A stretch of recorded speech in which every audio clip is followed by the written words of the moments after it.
Welcome back to The Wise Fool, where we stir up cozy tales, sprinkle in a little mischief, and serve them warm, just like a good Thanksgiving pie.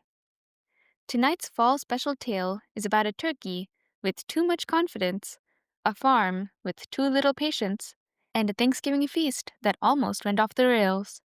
So settle in, get comfy, and let's begin. Gregory the Turkey Saves Thanksgiving. Accidentally. Once upon a chilly November morning at Maple Glen Farm, a turkey named Gregory woke up with a big idea. And this, my friends, was dangerous, because Gregory's ideas were very rarely good. This particular idea began when he strutted past the chicken coop, wearing a floppy brown hat he'd found right behind the barn.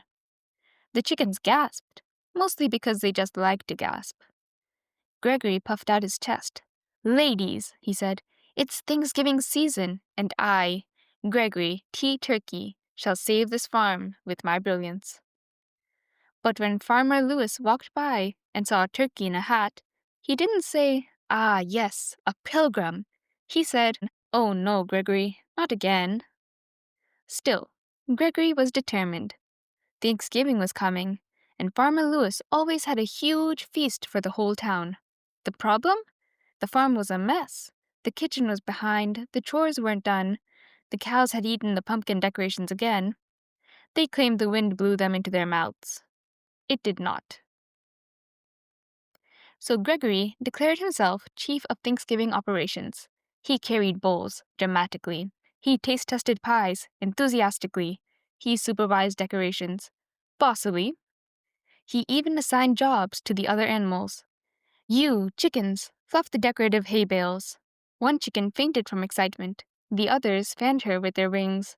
"You, goats, absolutely no chewing on centerpieces." The goats nodded solemnly, while already chewing on a centerpiece. "You, cows, stand still, and for once, please don't eat anything that isn't grass." The cows looked offended. One muttered, "We could stop any time we want." Gregory tried. He really did.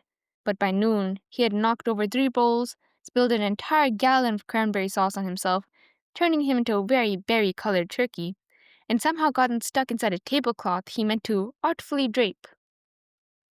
Farmer Lewis wiped his forehead and muttered, "I don't get paid enough for this," even though he didn't get paid at all because he owned the farm.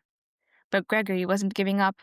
"This is Thanksgiving," he declared. "We need a miracle, a heroic turkey, a leader with style, wisdom, and this is when he tripped over a pumpkin and went rolling across the yard like a very determined bowling ball.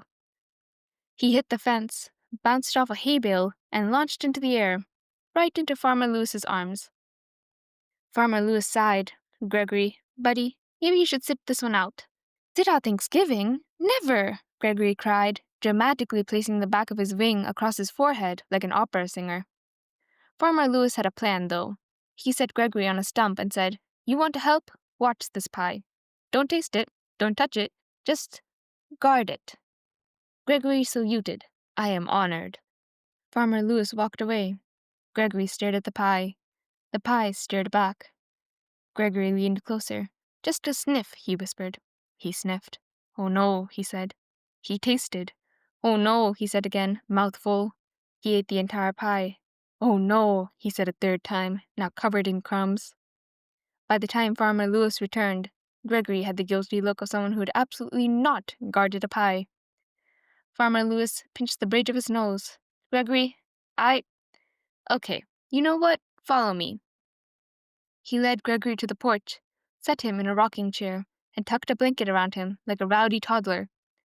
"You will sit here," Farmer Lewis said slowly, "and rock, and do nothing else." Gregory nodded. "Yes, sir."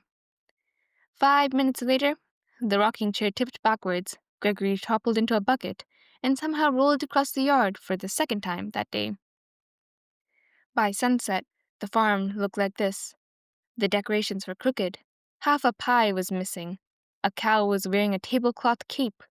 The goats had eaten every centerpiece except one, which they were currently negotiating on.